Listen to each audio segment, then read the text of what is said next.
hi, hello, how are you? I'm Pia, and today we're talking about all of the books that I want to read this December.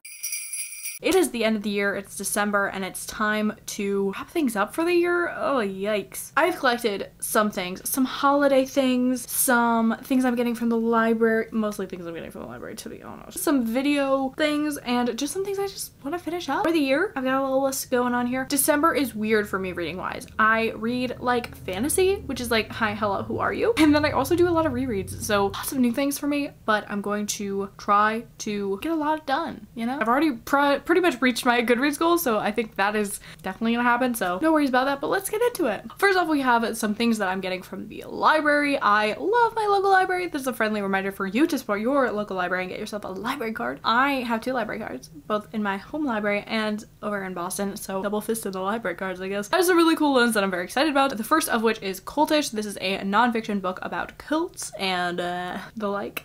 It's kind of just like analyzing like how cults are formed, like what the like signs of a cult are, like what every cult kind of does, and I just really have been into nonfiction. I read so many nonfictions in #nonfiction November, not on purpose at all, but I have been reading a lot of nonfiction and I've been really into it. I love a good documentary, so I don't know why I like hadn't been reading a lot of nonfiction before now, but I'm on the nonfiction train. I'm never getting off. I'm having a blast, and I have the audiobook out from my library, so I'm super excited. I've heard really great things about this one. And then the last one, Madly Deeply, The Diaries of Alan Rickman. Now, this is such tea, and I cannot wait to understand the tea. Alan Rickman died, unfortunately. R.I.P. Rest in peace. Love him. Great actor. Love him. Ever. He had also like a really weird relationship with the Harry Potter franchise, and I've read like snippets of this, and I'm like, huh. Why are your diaries published? And I don't know. I cannot answer you that question. Apparently he was like chill with it and like he was cool with it. Like before he died, he was like, yeah, go publish it. Why not? I find it weird because he was saying a lot of controversial things, but also like, I think it's unfair to have an opinion on something like a book that you haven't read, and I personally don't want to have an opinion on this book without reading it and trying to like promote or demote this kind of book because I haven't read it. So I'm not gonna say like, oh, this is the worst book ever, like he's such a horrible person, or the complete opposite, because I haven't read it, so I don't know. And I think that having an opinion on something that you don't expressly like know about is like just useless. So I want to know so that I can share my opinion, and I'm very interested. I think like kind of like these controversial, these hot takes, like they are very great in like a fleeting moment, but I would love to just like get more into it. It's like a pretty long book, so I'm interested to see especially like how it's told, because it's like diary entries and stuff like that, so it's definitely gonna be an interesting memoir. And well, not memoir, I don't take nonfiction classes, so I don't know. Anywho, I'm interested to read this book because I think it's probably going to be very different from other kind of like autobiography things that I read, autobiographical things I read. And the foreword is done by Bonnie Wright, which is just strange. But anyway, moving on from nonfiction, so sorry for that one if you don't like nonfiction. For all the fiction girlies out there, I got you. We have some Christmassy books that I want to read because I've said this in so many videos, and if you watch all my videos, like, you are a true fan. I have to say it for the people in the back who haven't heard it. I wrote a book this year, and it is a YA contemporary set around the holidays. So I have been avoiding YA contemporaries, and especially holiday books, and now that it's done, it's finished, it's a final draft, I'm querying, whatever. Now that it's done, I can go and like read and enjoy other people's stories, which I'm very excited to do because I have been missing them. So I have a few on this list. Some of these are not YA, but like just holiday stories, you know what I mean? Like the vibes. The first is Season of Love. This is a queer, why did I like whistle when I said this is a queer holiday romance. It's female, I believe. Do I know anything else about it? I had an arc of it. I no longer have an arc of it because it's out. I love A Christmas Tree Farm.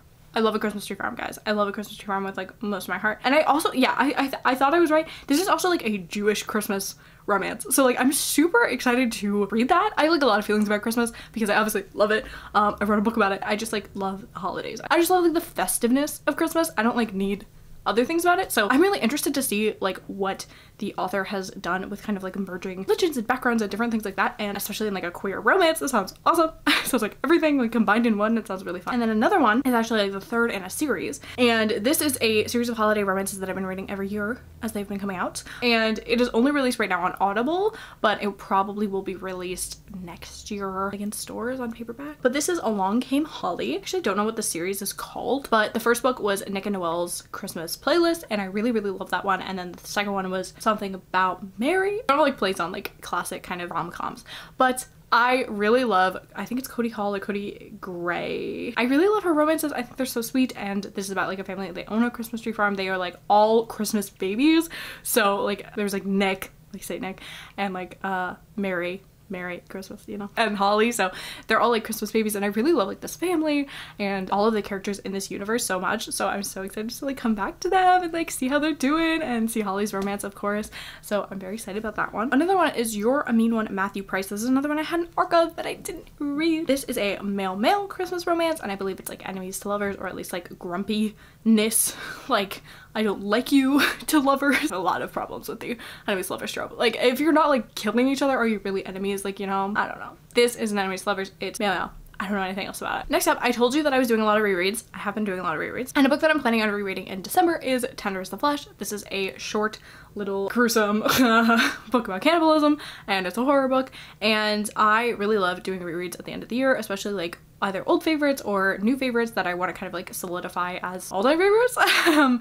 And this one especially I want to reread because I gave it 4 stars when I read it. I have not stopped thinking about this since I read it, and I really want to see if I will change my rating and if it's gonna like end up on my top 10 of the year because of that. So I'm very interested to read this. This is a translated work. This is like so like, if you're like squeamish at all, don't read this book, but it's very fascinating and about a world where we're eating people, so crazy. As I said, I'm going to be reading some fantasies. I've been reading a lot of fantasy lately. Don't ask me why. Escapism? Maybe. I don't know. And that is The Way of Kings. This is a book I started at least a year ago, if not more. This is one of my old roommate's favorite books, and I started this book because she told me about it, and I was like, oh, that sounds so cool. And then I started it, got 30% into it, put it down, forgot about it, and I have no recollection of what the plot of this book is. But it's a big old Brandy Sandy. This is a big series. I think there's at least 5 books right now. I am like a newbie to Brandon Sanderson. I have read Skyward and Starsight, which are kind of like his young adult sci-fis, but this is like a big 1000-pager, and I really do remember enjoying this. And because I had started it, I just would love to like finish off a big book.